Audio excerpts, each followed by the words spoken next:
Hello, and thank you for stopping by California Gold Connection. Today what I want to share with you is how to sell your gold and what to watch for. Unfortunately, with gold being so high, you've got a lot of people getting in the business, and there's a lot of people out there doing it dishonestly. And then there is honest buyers as well, but finding those honest buyers can be a challenge. So I want to tell you and teach you what to look for. After all, you've collected this gold 10, 20 years now, and this is your shot. Gold's the highest it's ever been. You want to go out and sell it, but this is your one shot, and you don't want to blow it by selling it to somebody dishonest. So there's a few things that you want to look for. Number one, I tell everybody to make sure they get to see the whole process in action. The testing of it, the weighing of it, the calculating of it. Ask questions. If they're not answering questions, red flag. There's numerous places to sell your gold.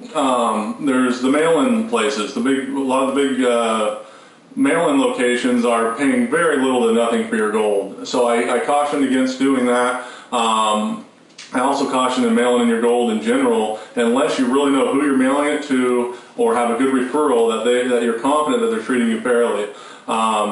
And then you have your stores around town, your jewelry stores, your gold buying locations, and then you have your individual buyers out there. So which one's the best to go to? Well, unfortunately, that isn't an easy answer because there's so many dishonest people out there, and they can be dishonest in every location. So again, you need to fall back on understanding what you're doing and be prepared when you go out to sell your gold and understanding what to look for. So the first thing you're going to do is you're going to walk into a location or walk into this person, and they're going to need to go through your jewelry. First thing you'll see typically is a magnet of some sort. They'll go through all your jewelry with a magnet, and what that does is weed out a lot of stuff that's gold plated right away, so they can give that back to you, and then they can proceed with other testing. The second thing they'll do is they'll look at your stuff with a jeweler's loupe and a magnifying glass, and what they're doing is they're looking for a carat stamping. So say this is 14 karat gold. They want to look for a carat stamping that says 14 karat gold. And then from there, they need to verify that that's actually 14 karat gold. Because another thing that's unfortunate is that carat stamping is not regulated worldwide. Anybody can make this bracelet and stamp whatever they want on it. So gold buyers like us or anybody out there needs to verify that it's actually the carat that it says it is. Well, this right here is where you get cheated. Is what we call downgrading. You've got a 14 karat gold and they downgrade it and say it's 10 karat. Well, what do you know? Well, here's how to reduce those chances of being taken, is understanding the different test processes. So we talked about the first thing is making sure you get to see the whole process. Secondly is making sure you're understanding the process. Okay, so the first test, the number one caution you want to look for is if they're doing what they call scratch stone testing. They have a little stone of some sort, and they have a variance of acids. So this is 10 karat acid, they do 14 karat acid, 18 karat acid, 22 karat acid. This is a very common test you'll see a lot of places because so many dishonest people want to be able to cheat you. They use this test because what they do is they scratch a piece of jewelry on the stone, and then they drop the acids on there and determine what carat it is. Well, what do you know about what you're looking for? How do you know what acid is reading? You don't. You're at the mercy of the tester, even if they're doing it right in front of you. So another thing that they do is a lot of jewelry, say this bracelet for instance, a lot of jewelry tests 12 karat, 13 karat. Well, their acids are 10 karat to 14 karat. So the second, if it's 13 karat gold, they automatically downgrade it to 10 karat. And this is where you get cheated because they're using acid testing. They can do this and you don't know any different. Well, if they're using an accurate tester, so like this is the top of the line gold tester out there. This tester actually you will not see rarely in any professional locations because it tells you too much information, even to the layperson. This right here, you put a ring in the alligator clip, you test the ring, and it actually reads out. This one is 14 karat gold. It's actually reading 14 karat gold right on it. So what that tells you is you can see it says 14 karat. Well, if it actually said 13 karat or 12 karat, I can still pay you on that carat value and you won't lose money that way. Okay, so when they're using the acid testing, they can't determine if it's 13 karat or 12 karat. All they know is that their 14 karat acid failed the test, so they downgraded to 10 karat. Well, you're missing all that value between 10 karat and 14 karat. And that can be pretty substantial, especially if you have a large volume of jewelry. So that's there's two things to watch for now we've talked about. One, make sure you get to see the whole process and you understand the process. Two, the test methods they're using. If they're using scratch stone testing with acids, you can be cheated very easily. And even if they're not cheating you directly, they can only tell you if it's 10 or 14 karat. They can't pay you anywhere in between. So you're losing money every time something doesn't come up to 14 karat right on the money. If it's 14 karat, boom, they're downgraded to 10 karat. You've lost all that money of carat value. So looking for somebody that does electronic testing like this with a tester that you can actually read. There's some lower models. See, this says 14 karat, so you know it says 14 karat, and then it also says 585. The gold, 14 karat gold is 58.5% gold or 58.3% gold. So it'll say that, it'll read that right on there. The lower models of this will actually just read out that number value, 585. Well, again, if you don't understand what that means, you're still at the mercy of the tester. So you don't really know what that means. So again, even though they're using a nice fancy tester, if you don't understand the carat values and what percentage of gold is in each carat, you can still be cheated. So this is really nice. This is why we use this tester at California Gold Connection, so you can actually read it right here. So say your gold is in fact only 10 karat or is only in fact 12 karat, you can read it and see right here, and you can be comfortable knowing that it is what we were saying it is. Also, if it's reading 12 karat, we can actually pay you for 12 karat gold rather than downgrade it to 10 karat. And that's something nobody does, and that's how they make a lot of their money, is by downgrading your jewelry and cheating you on that.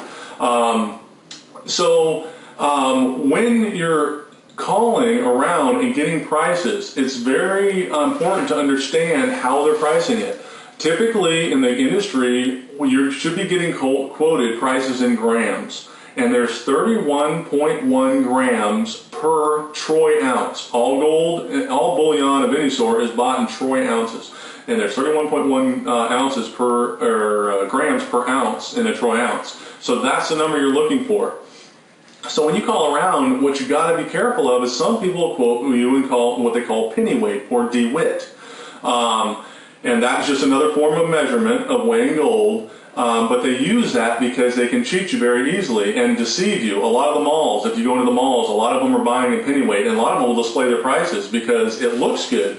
So, and the problem is there's, with the penny weight, there's 1.55 penny weights per gram. Okay, and there's 0.643 grams per penny weight. So the calculation you need to take into account, just understand what you're really getting paid. So if you call someone and they say, hey, what are you paying for 24 karat gold? And they say $25 per gram. Okay, that's good. You're good to go. If they say $30, you say what per gram? Or oh no, we pay in penny weight. So $30 in penny weight. And you're going, okay. Well, what does that mean? This guy's paying $30, that guy's paying $25. I'm getting more money, he's paying $30. That's why a lot of the mall places use that you're walking by all the time. They're displaying $30 per 14 karat, and they're not denoting the grams or by penny weight. Well, in fact, if you take that $30 and multiply it by 0.643, because there's 0.643 grams per penny weight, it actually equals out at $19.29 per gram. So you're actually losing the difference of the $19.29 to the $25 a gram the other guy is paying. But it's very deceptive, and that's why they quote you in penny weight. So you need to understand that, and don't fall for that. Make sure whoever's quoting you is quoting you in grams. Another game they play, a lot of the stores, just about anybody you call, they'll play the game of quoting you high. You're calling around. This is major competition for the gold buyers out there. So you're calling around, and they're quoting $25 a gram, and this guy's quoting $26 a gram. Well, what they do is they'll quote high, knowing what their competition is, to get you in the store, and then they go through the downgrading process, and then they get you down to where they want to pay. All the while, you know you're at the mercy of them, so you don't understand this. So that's another thing you got to watch for. Okay, we're going to do a quick recap. So we talked about where to sell your gold. It really doesn't matter where you sell it as long as you know who you're selling it to is honest, and that's the hard part. So educating yourself is what we talked about next. Understand grams even, that when they weigh it, if they're quoting you $24 a gram or $25 a gram, and you know this thing weighs 10 grams, well, that's $240. You know that. You're not going to get cheated. If you have no idea what your stuff weighs, make sure they show it to you on the scale, and then you can do the math right there with it. This is your one shot to get your money for it, so do your math. You should be able to ask any question to your buyer, and if they won't answer it or if they get skittish at all, pick up your stuff and take off. There's a reason they're not answering your questions. It should be wide open if they're being fair and honest with you.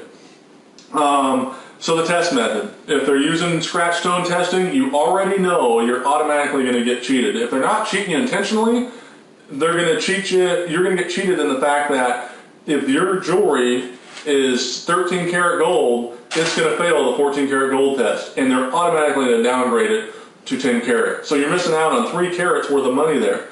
You should be getting paid that money. They shouldn't be getting paid that money. So when they're doing scratch stone testing, which a lot of them do, you're going to be losing money right off the get-go. Whether they're cheating intentionally or you're getting cheated just by the test process because they can't test for 10 or 12, 13 karat gold and so on. The test method that we're using here with electronic testing, this is very nice because you get to actually read it. So if you don't do nothing but understand that you want to look at how many grams stuff is and bring a calculator and calculate what the carat value is, what they told you they pay per carat, then you'll be good to go. This reads out 14 karat right on it. There's no tricks, no way to cheat you on this. So, and another thing people are concerned about sometimes is, oh, is your scale accurate? You know, scales are scales are scales. And yeah, there's certified scales, there's not certified scales, but the reality is they're all really good for the most part, unless they've been heavily dropped or something. An easy way to check is see if they have a calibration weight. So if they have a 100 gram calibration weight, they can stick it right on the scale, and you should see the scale read right out to 100 grams. If you want to check with something you have, throw some dollar bills on there. A dollar bill weighs a gram. So throw $2, $3, $4, $5 bills on there, and you should read however many dollars. You should read 5 grams if you through $5 bills on there. And now if it's off a little fraction, you know, a point here, a point there, you know, that's not the end of the world, but that's just to check it and make sure it's honest and not completely crazy. So if you're concerned about that, you can do that as well. Remember, you own this gold and it's yours, and until you're happy, you don't have any obligations to sell it to anybody. Stones, if you have any of your stones and the stuff that you want to keep, ask the person to take it out. Again, I caution you on mailing it in because the likelihood of getting your stones back are going to be slim to none.